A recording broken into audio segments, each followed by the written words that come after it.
glance down there by Shin Tae-yong. There's a lot of consternation, I think, regarding to one of the Indonesian.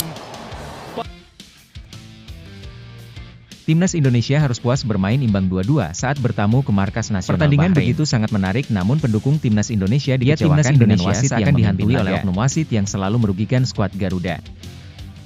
Kali ini di laga kontra Bahrain, skuad Garuda kembali harus dicurang oleh wasit. Wasit asal Oman ini bahkan mengeluarkan beberapa keputusan kontroversialnya dan dianggap menguntungkan tuan rumah. Bahkan pelatih timnas Indonesia harus menerima kartu merah setelah memprotes terjadinya gol di menit-menit akhir. Jika melihat dari papan skor tambahan waktu babak kedua hanya 6 menit. Namun hingga waktu menunjukkan menit 90+8 wasit asal Oman ini tidak meniupkan fluid. Hingga pada akhirnya di menit 90+9 gawang timnas kebobolan lewat tendangan penjuru dari para pemain Bahrain. Sontak saja para pemain timnas Indonesia mengerubungi wasit untuk memprotes gol tersebut.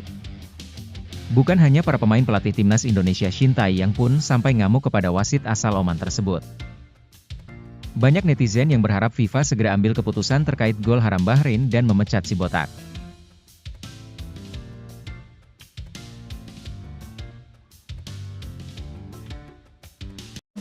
Tegasnya timnas Indonesia di era Shin Tae-yong.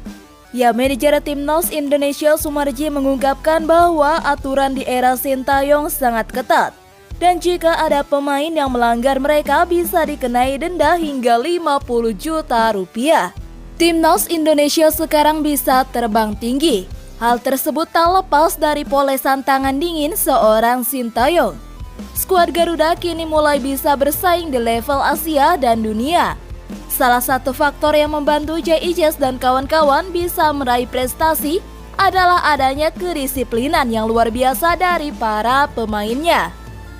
Mereka tak cuma wajib disiplin di dalam lapangan, skuad Garuda juga harus mematuhi semua aturan yang ditetapkan Shin Tae-yong di luar lapangan. Salah satu hal yang diharamkan di timnas Indonesia di era Shin Tae-yong adalah ngaret, alias telat gabung skuad untuk urusan apapun. Pemain harus selalu merapat tepat waktu karena jika dilanggar, mereka bisa dikenai sanksi denda. Hal ini diungkapkan oleh pengamat sepak bola nasional Roni Pangemanan dalam kanal YouTube Nusantara TV. Ia mengatakan bahwa denda untuk pemain yang ngaret kini nominalnya makin besar. Manajer timnas Indonesia Sumarji kemudian mengkonfirmasi adanya sanksi denda tersebut. Ia mengungkapkan jika saja pemain melanggar aturan, dendanya bisa bikin kantong kering mendadak. Harapan pelatih Persib untuk Dimas Drajat. Pelatih Persib Bandung Boyan Hodak berharap Dimas Drajat tidak kembali dengan keadaan cedera usai membela timnas Indonesia di kualifikasi Piala Dunia 2026. Dimas Drajat jadi salah satu penyerang yang dipanggil pelatih timnas Indonesia Shin Tae-yong untuk melakoni 2 laga lanjutan kualifikasi Piala Dunia 2026 zona Asia melawan Bahrain dan juga Cina. Pertama, saya hanya berharap dia tidak kembali dengan kondisi cedera seperti di saat sebelumnya, kata Hodak. Sebelumnya Dimas alami cedera saat dipanggil ke skuad timnas Indonesia melakoni 2 laga awal melawan Arab Saudi dan Australia di periode awal September lalu. Dimas pulang ke Persib dalam kondisi tidak fit, yang membuat Hodak harus melihat kondisinya dengan cara mengatur menit bermain untuknya. Komentar mengejutkan Tijani Reijers. Timnas Indonesia full senyum lantaran mendapat dukungan penuh dari gelandang AC Milan sekaligus timnas Belanda.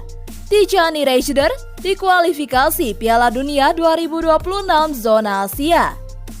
Dukungan terus berdatangan bagi timnas Indonesia dalam kiprahnya di kualifikasi Piala Dunia 2026 zona Asia.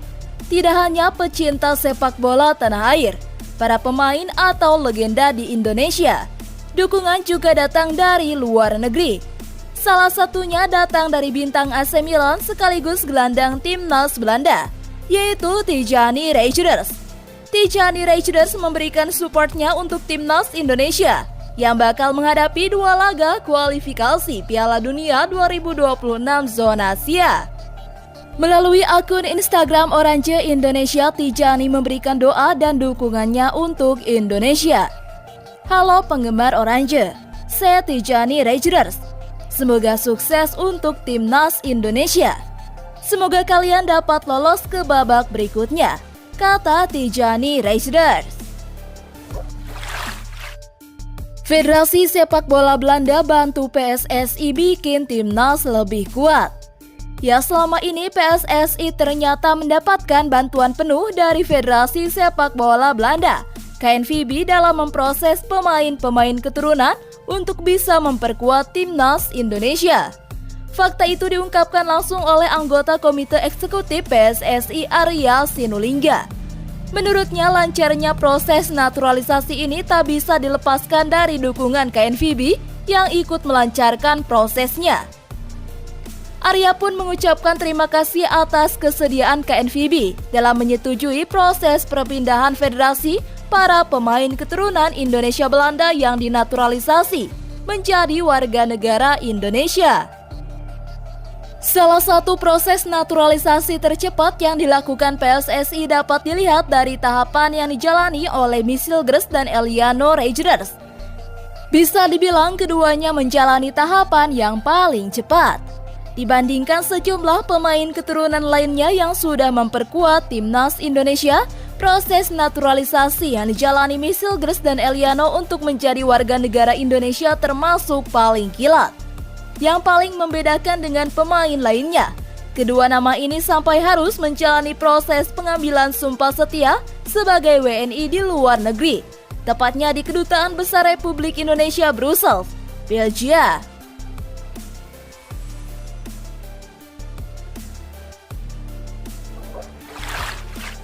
Rumor Kevin Dix akan berseragam Timnas Indonesia kian mendekati kenyataan. Berita terkini beredar foto yang memperlihatkan bek Copenhagen FC itu sudah berada di Jakarta. Salah satu akun yang mengunggah foto Kevin Dix yang diklaim berada di Indonesia itu adalah @nusantara.ballers pada hari Kamis 10 Oktober 2024 sore waktu Indonesia Barat. Kevin Dix menjadi salah satu pemain keturunan yang digadang-gadang bakal segera dinaturalisasi PSSI demi Timnas Indonesia. Belakangan, sang pemain juga telah memberikan beberapa kode bahwa dirinya memang bersedia dan siap menjalani proses naturalisasi. Kevin Dix diketahui memfollow Michel-Gers. Saat diwawancara media Denmark, Bold, pemain berusia 28 tahun itu belak-belakan sudah dihubungi PSSI.